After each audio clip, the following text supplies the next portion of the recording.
Today on Public Eye News, a serious car crash on US 41 sent several people to the hospital, and DNR conservation officers shared details of rescue. Later, Caleb Rydell will have an up-to-date forecast, and Max Stevens will have a play-by-play on the sports. Hi, I'm Jillian Wormlinger. I'm Mason Wallace. Welcome to Public Eye News.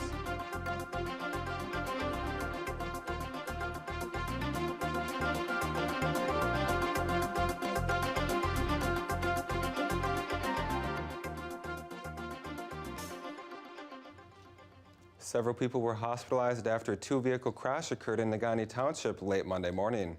At approximately 11:25 a.m., Michigan State Troopers of the Negaunee Post responded to the accident that occurred when 79-year-old Alonzo Feldbauer of Ishpeming lost control of his vehicle driving eastbound on US 41. Feldbauer crossed the center line and was struck by westbound 29-year-old Alex Fraley of Gwynn. Both drivers, along with 69-year-old Patricia Feldbauer and 24-year-old Jessica Fraley and her 3-year-old daughter, were transported to UP Health System Marquette by ambulance. Feldbauer was cited for driving too fast for conditions. There has been no update on either passengers at this time. And 4 lost snowmobilers in Ontonagon County have been saved thanks to the efforts of law enforcement officials. 4 snowmobilers from a group of 8 were reported missing at 6:30 p.m. on Saturday night, to the Negaunee Regional Dispatch. DNR conservation officers Jenny Hansen and Zach Painter began their search on the Big Iron River near White Pine. They finally found the 4 snowmobilers at 10 p.m. making their way up the river. They managed to get the snowmobilers to safety after hiking for several miles, and they hope this will be a warning for future snowmobilers not to ride in treacherous areas. The Westwood Mall in Marquette Township has been sold. On February 4th, Marquette Township received an email from the previous mall owner's representative, Howard Levi, stating he had sold the Westwood Mall to an entity controlled by Michael Cohen from Great Neck, New York. The mall manager, Ellen Sargent, and the employees believe he will provide the needed capital to allow for revitalization of the mall. There is no word yet on exactly what the developers plan to do with the space. And the Keweenaw National Historical Park Advisory Commission is accepting applications for the 2019 Keweenaw Heritage Grant Program. This program helps local partners preserve and interpret resources and stories related to the Keweenaw copper mining history. Projects must meet certain criteria, such as being located within the legislated boundaries of Keweenaw National Historical Park and affiliated with a Keweenaw Heritage Site. The Advisory Commission will be offering up to $135,000 for the 2019 grant program. Organizations may submit up to 2 applications and are due at 5 p.m. on Friday, April 5th, 2019, and grant awards will be announced by May 1st. Officials are warning people to take caution as an increase in fraudulent emails containing malicious links and attachments are being sent to individuals and businesses across Michigan. The subject line usually says invoice or receipt, and malware is included in the documents that are attached. It is recommended that people screen their emails prior to clicking any links and that authenticity is verified. And the 2019 Winter Free Fishing Weekend is set to take place this Saturday and Sunday. A license is not required for these 2 days, but all other fishing regulations still apply. In addition to fishing for free, state parks will waive the recreation passport entry fee normally required for vehicle entry. The Free Fishing Weekend is an effort to promote Michigan's world-class fishing opportunities. And stay tuned. After the break, we'll have your national and international news. How did you get that? On Finding Your Roots, Senator Marco Rubio. That's amazing. I mean, I didn't even believe any of this stuff existed. Congresswoman Tulsi Gabbard. This is really cool. And former Congressman Paul Ryan. Nobody in my entire family knows any of this stuff. Unexpected ancestors. Oh, wow. He's a lawyer. Who paved the way. They risked everything. Everything. For 3 politicians. How does that make you feel? Honored. Finding Your Roots. Tonight at 11 on Public TV 13. And welcome back. Protesters in Alaska urged federal officials to keep oil rigs out of the area of the Arctic National Wildlife Refuge, despite a law requiring lease sales in the area. At a Bureau of Land Management Environmental Review hearing in Anchorage, Laura Herman urged that no drilling be allowed because of the effects on the region and the long-term effects of burning fossil fuel. Her family always stocked their freezer with salmon from the Copper River. However, they weren't able to fish for salmon last summer because warming ocean temperatures did not allow salmon to return. Congress in December of 2017 approved a tax bill that requires an oil and gas lease sale in the refuge to raise revenue for a tax cut. Development will create a spiderweb of roads and pipelines connecting drill pads affecting acreage throughout the wilderness area. And negotiators on Capitol Hill say they've reached a deal to secure the border and avoid another government shutdown. Now, all eyes turn to President Trump to see if he will sign off on the deal. Natalie Brand has more details from the White House. The White House has still not signaled whether President Trump will support a bipartisan deal in Congress to secure the border and avoid a government shutdown. We're not going to get into a conversation of what could be in this document. We want to focus on what's actually in the document. Until we see that, it's going to be very difficult to have a conversation about what we will and won't accept. Congressional sources tell CBS News the deal includes nearly $1.4 billion for physical barriers, including 55 miles of border fencing, but no wall. I look forward to reviewing the full text as soon as possible and hope the Senate can act on this legislation in short order. A divided Congress still needs to pass the deal to get it to the president's desk, and conservatives are calling it a bad deal. Congressman Mark Meadows tweeted, "This conference agreement is hardly a serious attempt to secure our border or stop the flow of illegal immigration." Congressional negotiators announced the proposed agreement just as President Trump was about to take the stage at a campaign rally in El Paso, Texas last night. They said that progress is being made with this committee. Just so you know, we're building the wall anyway. Democrats urge President Trump to sign off on the deal. No one gets everything they want in these agreements. The president must sign it and not cause another shutdown. If the deal is not passed and signed by Friday night, there will be another partial government shutdown. Natalie Brand, CBS News, the White House.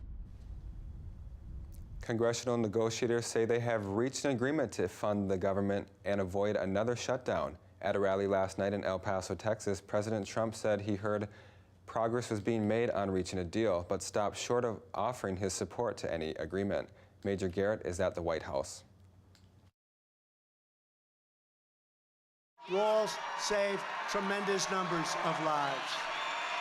President Trump praised his long-promised border wall in El Paso, Texas. Today, we started a big, beautiful wall. And highlighted the construction of a 14-mile barrier that was approved by Congress last year. As the president preached in El Paso, we reached an agreement in principle.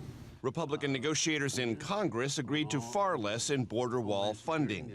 According to a congressional aide, the deal includes nearly $1.4 billion for physical barriers, including 55 miles of border fencing, but no wall. Democrats agreed to drop their proposal to limit the number of detained immigrants caught in the United States. I will never sign a bill that forces the mass release of violent criminals into our country. A proposal that had stalled talks in the days before this Friday's deadline. Negotiators seemed optimistic it's a deal the president will sign. Does the White House support this? We think so. We hope so. But Mr. Trump also noted the previous shutdown, the longest in U.S. history, was worth it. That was a very important thing we did. As Mr. Trump rallied supporters, less than a quarter mile away, former Congressman Beto O'Rourke, a potential Democratic 2020 contender, held a simultaneous counter-rally. Walls do not save lives. O'Rourke disputed the president's claim that the border barrier had made a difference in crime in El Paso. The U.S. cities of the U.S.-Mexico border are far safer than the U.S. cities deeper in the interior of the United States of America.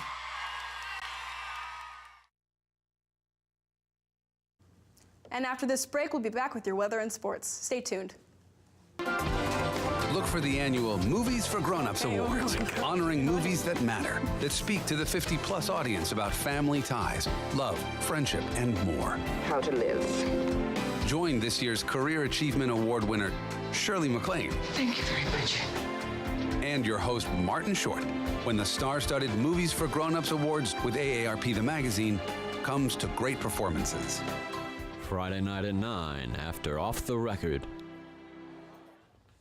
Welcome back. I'm Caleb Rydell, going to be taking you through your weather for today. As you can see behind me, or can't see behind me, because it is a lot of snow going on right there, making visibility quite hard. And evening classes for NMU have been canceled, and we're looking at those flurries right now. Looks like they're going to be sticking around for a little bit, definitely into tonight. Let's take a look at your current conditions out there. We have snow with temperatures of 21 degrees, winds out of the east-northeast of 14 miles per hour, a barometric pressure of 29.83 inches and falling. Taking a look tonight, we're going to see that snow continue. It's going to pile up quite a bit, and we got a low of 14 and winds out of the north at 20 miles per hour. Then tomorrow we're looking at some AM snow just kicking through all night long with that snow, high of 24, and winds out of the northwest at 19 miles per hour. Taking a look across the UP, we're going to see, well, a lot of snow.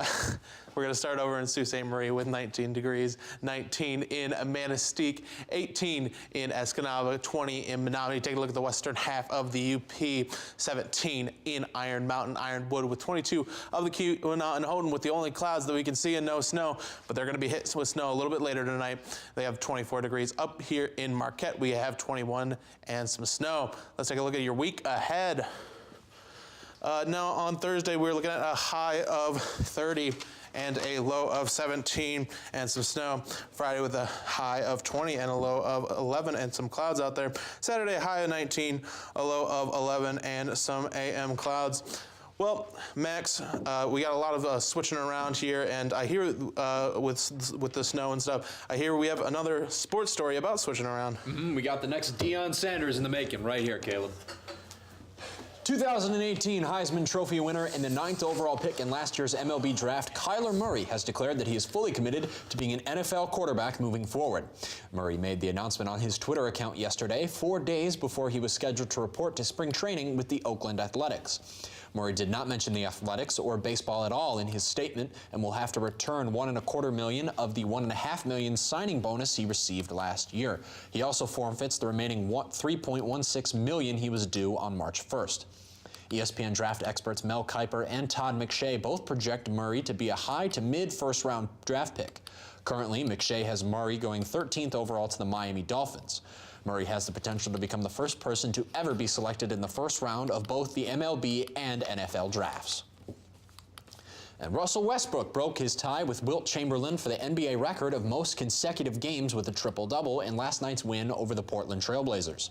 Westbrook claimed sole ownership of the record last night with his 10th straight triple-double, posting 21 points, 14 rebounds, and 11 assists. Westbrook was already the only player in NBA history to average a triple-double in consecutive seasons. This was his 23rd this season and the 127th triple-double of his career. When asked about the achievement after the game, Westbrook downplayed the record, while teammate Paul George joked that he thought Westbrook had achieved the record in the first quarter. And the Cleveland Browns have signed former Kansas City Chiefs running back Kareem Hunt. The Chiefs released Hunt back in November after a video surfaced showing him shoving and kicking a woman last February in his home. He was not arrested and did not face charges for the incident last year.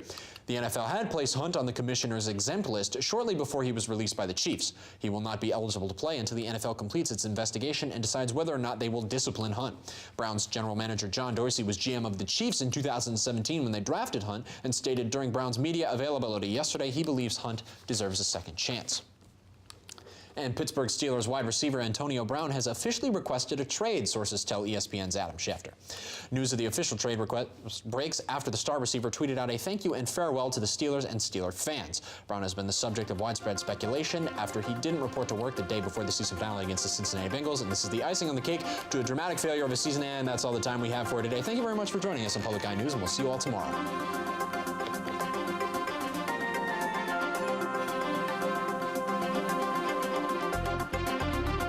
The preceding program was produced in studios located in the Edgar L. Hardin Learning Resources Center by WNMU-TV